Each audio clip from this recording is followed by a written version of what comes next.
Au Bénin, le secteur agricole contribue à près de 30% au produit intérieur brut et à plus de 50% aux emplois. Si le secteur agro-silvo-pastoral et halieutique offre un réel potentiel de création d'emplois et de ressources financières aux jeunes ruraux, force est de constater le peu d'engagement de la jeunesse béninoise dans ce secteur. Les difficultés dans l'accès aux ressources financières, la précarité de la situation des jeunes au sein des exploitations familiales sont entre autres des éléments qui freinent l'employabilité des jeunes dans le secteur agricole et leur fixation dans le milieu rural. L'agriculture peut-elle véritablement contribuer à l'indépendance financière et à l'épanouissement des jeunes ruraux? Quels mécanismes faut-il mettre en place pour favoriser l'engagement massif des jeunes dans le secteur agricole au Bénin? Voici quelques témoignages de jeunes entrepreneurs agricoles rencontrés. Nous sommes partis de très loin. Nous avons commencé l'activité avec 2 cantines, c'est-à-dire 2 carrés. Et progressivement, avec l'auto-réinvestissement, nous sommes aujourd'hui sur une superficie d'un peu plus de 2 hectares. Nous menons comme activité aujourd'hui la production des œufs de table. Nous avons actuellement 2500 têtes de pondeuses en ponte. Nous faisons un peu de maraîchage.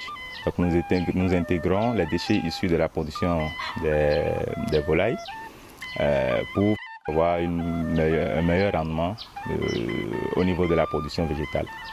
Ici, nous sommes dans la transformation du manioc en divers dérivés tels que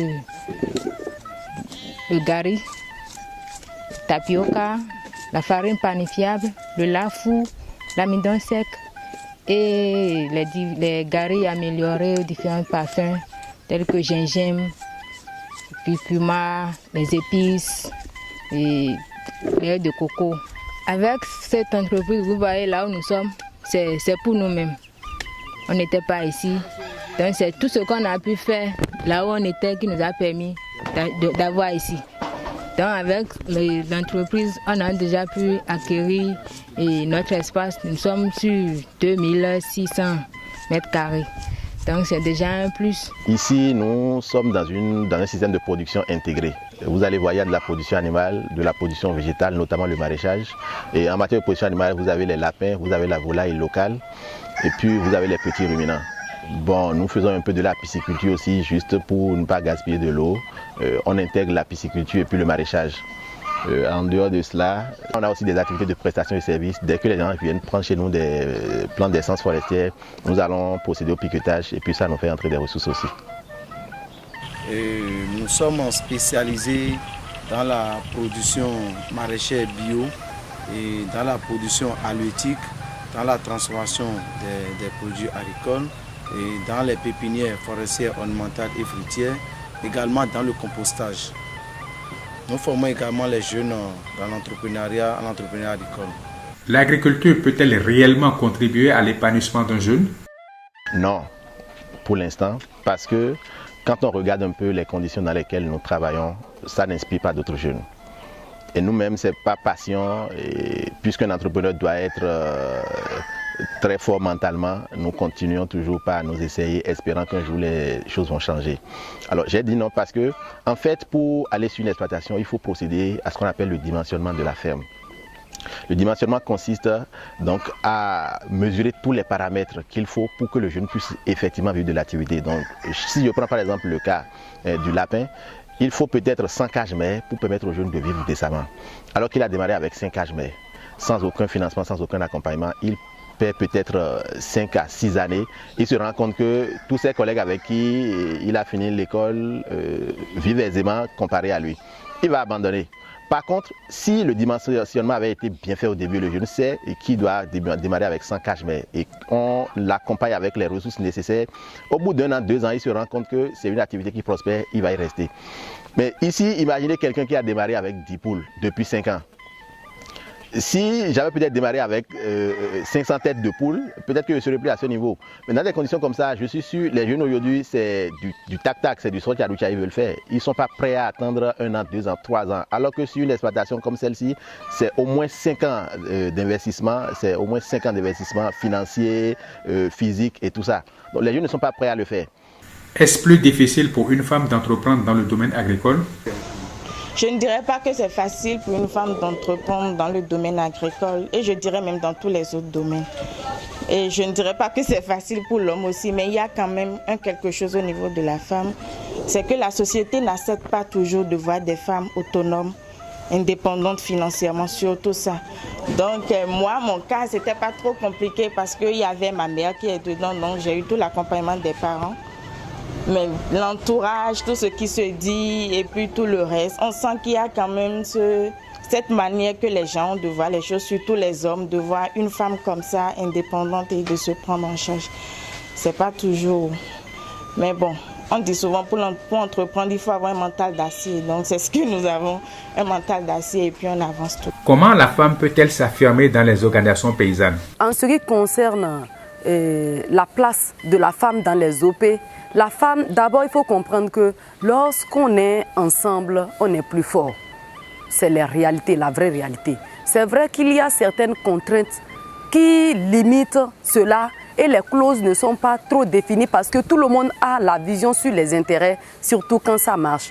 Mais la femme doit savoir et comprendre qu'à tout moment ne doit pas se faire intimider, surtout quand il y a certaines organisations. La femme doit oser. Il faut oser. Il faut toujours chercher à montrer qu'on a une importance aussi. Et on peut aussi parce que la voix de la femme porte. Donc il faut savoir que ça, Dieu nous l'a donné gratuitement. Et nous ne devons pas être toujours intimidés. Quand je prends souvent effectivement dans les organisations où il y a des ateliers, où il y a des séances, vous allez constater que des fois, même s'il y a 100 femmes, sur peut-être 20 hommes, vous allez constater que c'est les hommes qui interviennent le plus. Je pense que c'est le moment quand même que la femme puisse comprendre et savoir dans sa tête que je suis assez importante ou important pour relever certains défis, pour que la femme sorte de certaines calvaires. Pour approfondir les réflexions et partager les expériences pour une meilleure prise en compte des enjeux relatifs à la relève agricole et à l'insertion ou au maintien des jeunes dans le secteur agricole, la PNOPA a organisé du 25 au 27 août 2020 un forum national sur la problématique de la relève agricole et de l'emploi des jeunes ruraux. De façon spécifique, il s'agit de réfléchir et d'apporter des pistes de solutions aux défis auxquels sont confrontés les jeunes femmes et les jeunes hommes agriculteurs de la relève agricole au Bénin. Et enfin, déterminer une feuille de route des actions à mettre en œuvre pour la dynamisation du Collège des jeunes de la PNOPA. Plusieurs points forts ont marqué le forum. Il s'agit entre autres de la cérémonie d'ouverture présidée par le secrétaire général du ministère en charge de l'agriculture au Bénin, l'animation de panels sur la problématique de la relève de qualité des jeunes et leur émergence dans les mouvements paysans, et enfin, l'élection et l'installation du bureau du Collège des jeunes de la PNOPA. Nous, Lawani Oukouin Abouna, vous installons officiellement dans vos fonctions et à partir de maintenant, vous devez faire tout ce qui est en votre pouvoir pour relever les défis de la jeunesse béninoise. Vous êtes installés. Merci. En outre, une visioconférence a permis un partage d'expériences entre la Fédération de la relève agricole du Québec et les jeunes femmes et hommes de la relève agricole du Bénin. La promotion de la participation des jeunes à l'agriculture et l'utilisation de leur énergie et leur capacité d'innovation semble donc constituer l'occasion d'accroître la productivité agricole, de réduire la pauvreté rurale et d'améliorer la sécurité alimentaire des ménages et du pays. Dans ce contexte, le renouvellement des générations dans les exploitations familiales et au sein des mouvements paysans constituent deux enjeux de taille qui préoccupent la PNOPA et ses organisations membres.